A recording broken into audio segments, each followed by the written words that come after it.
تاکہ اسے تمام صورتحال واضح طور پر سمجھ آ جائے اور الہی مکاشفہ سے واقفیت ہو جائے، اور اگر وہ نئے عہد نامے سے پڑھتا ہے تو اسے متی، مرکس اور لوکا سے شروعات کرنی چاہیے، اور پھر اس کے بعد اسے اعمال سے پڑھنا چاہیے، اور پھر اس کے بعد خطوط کو۔ یہ ترتیب ہے، اور اسے اس پر غور کرنا چاہیے، نہ کہ صرف پڑھنا ہے جیسے کوئی اخبار یا پھر میگزین پڑھتا ہے۔ ایسا بالکل نہیں۔ ہمیں کلام کے مزاج کے مطابق چلنا ہے، اور اس کے ہر ایک لفظ پر غور کرنا ہے اور جملے پر دھیان دینا ہے، اور اس کی تفصیلات دیکھنا اور اس کے مطابق چلنا ہے۔ اور پھر جیسا کہ بھائی نے کہا کہ مطالعے میں ہمیں مختلف مبصرین کو پڑھنا ہے، اور میں اس سلسلے کو مسلسل برقرار رکھوں گا۔ اگر مجھ میں کلام کو پڑھنے کی خواہش ہوگی، یہ میرے لیے مشکل نہ ہوگا، اور ہم ایسے پروگرام کے لیے خدا کا شکر کرتے ہیں جس میں ہر روز ایک قسط نشر کی جاتی ہے، اور بائبل کے مطالعے میں تبصرے اور نقشے اور لغت اور فہرست بھی مددگار ہے۔ لغت میں اور کہوں گا فہرست۔ کہ لغت، کلیسیائی مطالعے میں شرکت کرنا اور ان جگہوں کی تلاش کرنا جہاں پر بائبل کا مطالعہ کرایا جاتا ہے، اور کلام کے حصوں کو یاد کرنا بھی بہت اہم ہے۔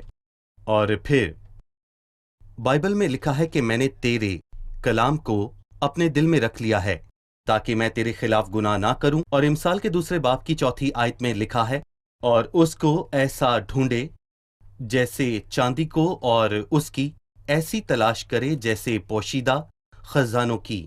مطلب کہ خدا کے کلام کو یاد کرنا اور اسے اپنے دل میں رکھنا۔ لیکن 5ویں اور آخری بات بہت اہم ہے، خدا کے کلام کے مطابق جینا اور اسے عمل میں لانا، اور اسے اپنے ضمیر پر اختیار دینا تاکہ میرا ذہن اور میری زندگی بدلیں۔ بھائی اسحاق، واضح ہے کہ 10ویں آیت میں کلام نے لوگوں کے دلوں پر چوٹ کی اور وہ روئے۔ میں چاہوں گا کہ آپ اس کے متعلق ہمیں بتائیں، لیکن ایک وقفے سے لوٹنے کے بعد۔ ناظرین، چھوٹے سے وقفے کے بعد دوبارہ حاضر ہوں گے، ہمارے ساتھ رہیے۔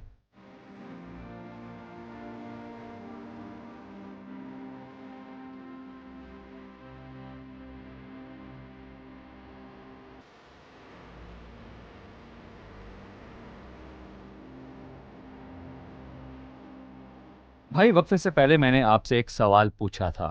خدا کے کلام کا دوہرا اثر ہوا۔ جب لوگوں نے پہلے خدا کے کلام کو سنا، وہ بہت متاثر ہوئے اور رونے لگے، کیونکہ انہیں محسوس ہوا کہ ان کے اور خدا کے کلام کی باتوں کے درمیان بڑا ان کی فاصلہ حالت ہے، میں بھی۔ اور اس حالت میں بھی جس میں وہ جی رہے تھے، اور بعد ازاں انہیں محسوس ہوا کہ انہیں اپنے گناہوں کا اقرار کرنے کی ضرورت ہے اور توبہ کرنے اور خدا کا رحم مانگنے کی، اور یہ خدا کے کلام کو پڑھنے کا پہلا اور درست حصہ ہے۔ اور بائبل مقدس میں خدا کے کلام کے لیے بہت سے نام ہیں۔ اسے آئینہ کہا گیا ہے، اسے چٹان کو زیرہ زیرہ کر دینے والا ہتھوڑا کہا گیا ہے، اور بہت سی اور چیزیں جن سے انہوں نے فیض پایا، لیکن دوسری جانب انہوں نے توبہ کی اور اقرار کیا۔ سو عزرا اور لوگ جو اس کے ساتھ تھے انہیں بتانے لگے کہ آج کا دن مبارک ہے اور انہیں کھانا پینا اور خوشی کرنا چاہیے۔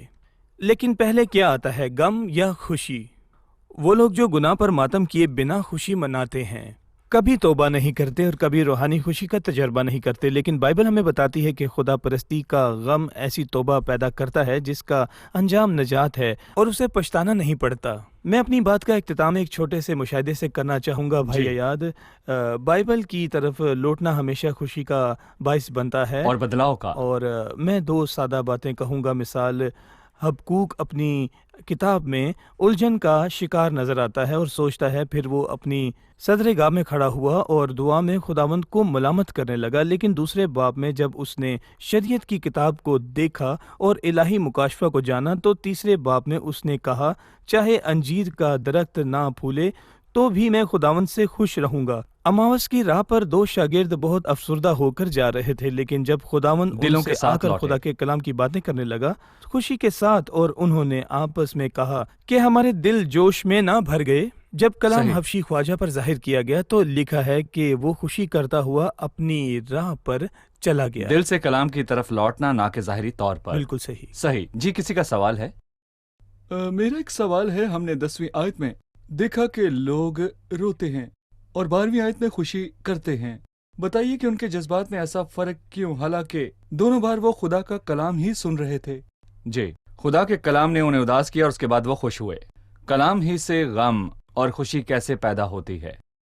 دیکھیں بھائی، میں کہوں گا کہ خدا کے کلام کی تعریف عبرانیوں کے 4 باب کی 12ویں آیت میں کی گئی ہے، کیونکہ خدا کا کلام زندہ اور مؤثر ہے۔ اور مؤثر ہے۔ یہاں مؤثر سے کیا مراد ہے؟ اس سے مراد وہ کام کرتا اور روح، جان، بدن پر اثر کرتا ہے جب کوئی خدا کا کلام سنتا ہے اور روح القدس اس کلام کے مطابق اس کی حالت اور دل اور ضمیر پر ظاہر کرتا ہے۔ تو اگر اس کی حالت اس الہی معیار کے موافق درست نہیں جو اس کلام کے موافق ظاہر کیا گیا، تو کیا وہ پیدا کرے گا؟ بالکل یہ دیندار غم ہے جو توبہ کے واسطے ہے اور اچھے نتائج لاتا ہے۔ اور اگر وہ خدا کے کلام کے مطابق چلتا ہے تو خدا کا کلام مسیح میں اس کے حصے کو اس پر ظاہر کرے گا، اور روح القدس کلام کے وسیلے اس پر مسیح کو ظاہر کرے گا اور اسے خوشی پیدا ہوگی، کیونکہ روح القدس مسیح سے ہی لے کر ہم تک خبریں پہنچاتا ہے صحیح۔ اور ہمارے دلوں کو خوشی سے بھرتا ہے، جیسا کہ نہمیہ نے کہا، کیونکہ خداوند کی تمہاری پناہ شادمانی گاہ ہے۔ تمہاری پناہ گاہ ہے۔ لیکن عموماً میں یہاں پر یہ کہوں گا کہ جذبات ہی سے طے نہیں پاتا کہ حتمی رد عمل کیا ہوگا، بلکہ ہمیں خدا کے کلام کو مد نظر رکھنا ہے اور خدا کے کلام کے مطابق اپنے آپ کو جانچنا ہے۔ اور بدلاؤ بھی بھائی نہمیہ، بدلاؤ بھی خدا کے کلام کو سننے کے بعد ایک پیمانہ ہے۔ دراصل ہو سکتا ہے جب لوگ بائبل پڑھتے ہیں تو ان کے بائبل پڑھنے کا طریقہ ان کے جذبات پر اثر انداز ہو۔ جی، کیا اس اثر کا یہ مطلب ہے کہ بائبل مؤثر ہے، یا حقیقی مؤثر کتاب وہ ہے جو سننے دراصل والوں میں کو کہنا چاہوں بدلتی گا ہے؟ کہ ہم کیسے بدلتے ہیں۔ میں کلام کے مطابق بتانا چاہوں گا۔ رومیو کے خط کے 12ویں باب میں باب کے شروع میں ہی لکھا ہے کہ اس جہان کے ہم شکل نہ بنو، بلکہ صورت بدلتے جاؤ۔ کیسے؟ عقل نہیں ہو جانے سے۔ عقل نہیں ہو جانے سے۔ اور عقل نہیں کیسے ہوتی ہے؟ یہ خدا کے کلام سے ملتی ہے اور اسی سے زندگی بدل جاتی ہے۔ صحیح۔ بھائی اسحاق، میرا آپ سے ایک آخری سوال ہے۔ چونکہ 8ویں باب کا مرکزی مضمون کلام ہے، سو ہم کلام کے نزدیک ہونے کے لیے چند عملی اقدامات کو جاننا چاہیں گے جسے عزرا نے کیا اور فائدہ اٹھایا۔ یعنی اس نے شروعات ہی میں پہلی 2 آیات میں سے شریعت کی کتاب کو پڑھا، اور دوسری بات 8ویں آیت میں، اور انہوں نے اس کتاب یعنی خدا کی شریعت میں سے صاف آواز سے پڑھا، پھر اس کے معنی بتائے اور ان کی عبارت سمجھا دی۔ سو انہوں نے انہیں سمجھایا اور ان کی مدد کی۔ سو پڑھنا، پھر تفسیر کرنا، اور پھر لوگوں کی سمجھنے میں مدد پڑھنا، کرنا۔ پھر تفسیر کرنا اور پھر لوگوں کی جی، سمجھنے میں لوگوں کی مدد سمجھنے کرنا۔ میں مدد کرنا۔ تفسیر کرنے سے مراد ہے الفاظ کے معنی بتانا کہ اس کے یہ معنی جی، ہے، صحیح۔ اور اس کے لفظی معنی سمجھانا، اور اس حصے میں خداوند ہم سے کیا چاہتا ہے۔ اور آیت 13 میں ہے کہ توریت کی باتوں پر دھیان لگائیں۔ جب وہ عزرا فقی کے پاس دوسرے دن گئے تاکہ وہ انہیں سمجھائے، اور کہانی کے آخر میں لوگ شریعت پر عمل کرنے لگتے ہیں، اور ہم اسے 13ویں باب میں دیکھیں گے۔ جو پڑھتے ہیں ان باتوں کو سمجھ چکے ہیں جو انہیں سمجھائی گئیں۔ اور دیکھیں، یہ بہت اہم قدم ہے کہ لوگ جو پڑھتے ہیں ان باتوں کو سمجھ چکے ہیں جو انہیں سمجھائی جی، گئی۔ صحیح، بہت شکریہ۔ کوئی کچھ کہنا چاہے گا؟ جی۔ ہم نے جانا کہ لوگوں کو کلام سمجھنے کے لیے کسی کی ضرورت تھی۔ کیا اس کا مطلب یہ ہے کہ ایک سادہ شخص جو گھر پر بائبل پڑھتا ہے وہ اسے آسانی سے نہیں سمجھ سکتا، اور وہ خداوند کی باتوں کو سمجھنے سے قاصر ہے؟ بڑی اہم بات ہے۔ کیا اس بات کا مطلب ہے کہ عام شخص بائبل کو نہیں سمجھتا، اسے ایک مفسر کی ضرورت ہے؟ بائبل کے کچھ حصے اور حقائق سادہ اور واضح ہیں، جیسا کہ سامری عورت کی نجات کا واقعہ اور نیکودیمس، ایسے سب واقعات واضح ہیں، اور خداوند نے انہیں سادہ رکھا تاکہ لوگ خود سے مسیح تک پہنچ سکیں۔ بائبل کے ذریعہ ایسا ممکن ہے تاکہ وہ سب ان نجات سے پا نجات سکیں۔ پالے گا۔ لیکن بائبل خود کچھ کہتی ہے کہ اس کی کچھ باتیں سمجھنے میں مشکل ہیں، اور خدا نے کلیسیا میں استادوں کو مقرر کیا، کیونکہ خداوند نے عزرا جیسے لوگوں کو مقرر کیا جو شریعت کو سمجھتے تھے۔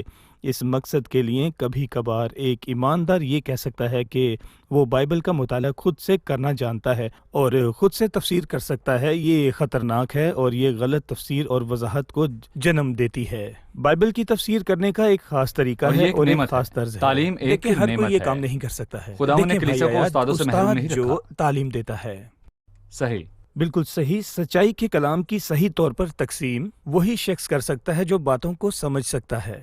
زبردست. سو خداوند نے کلام کو بہت ہی واضح کر دیا ان کے لیے جو نجات پانا چاہتے ہیں. کلام میں نجات کے راستے کو سمجھایا گیا ہے، لیکن تعلیم کے کچھ حصوں میں استادوں کی ضرورت ہے اور خداوند نے کلیسیا کو کلام سمجھانے کے لیے استاد عطا کیے. سو مہمانوں کے پاس چلتے ہیں اور جانتے ہیں انہوں نے آج کیا سیکھا. خدا کے کلام کا جلال.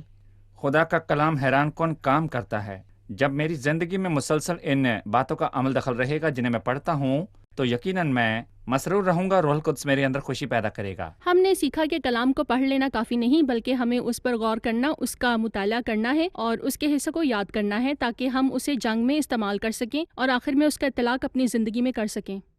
شکریہ. خدا آپ کو برکت دے. خادمین کا بھی شکریہ. خداوند آپ کو برکت دے.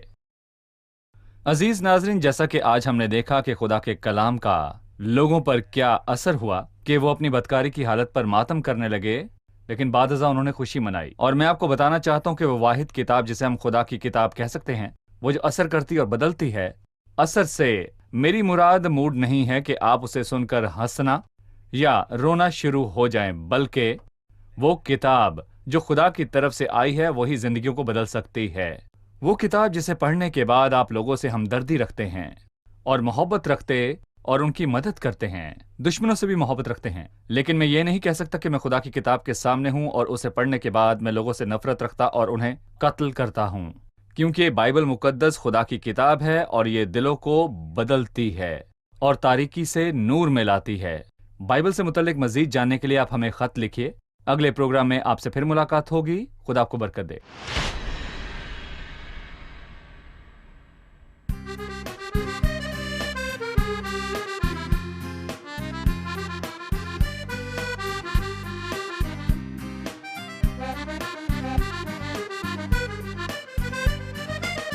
أحببت أن سيدي يسمع صوتي ودعائي ويستجيب طلباتي، فهو مخلصي رجائي، أمل نحو أذنه، لذاك أدعوه أنا مدة عمري كلها، فهو الإله الرب.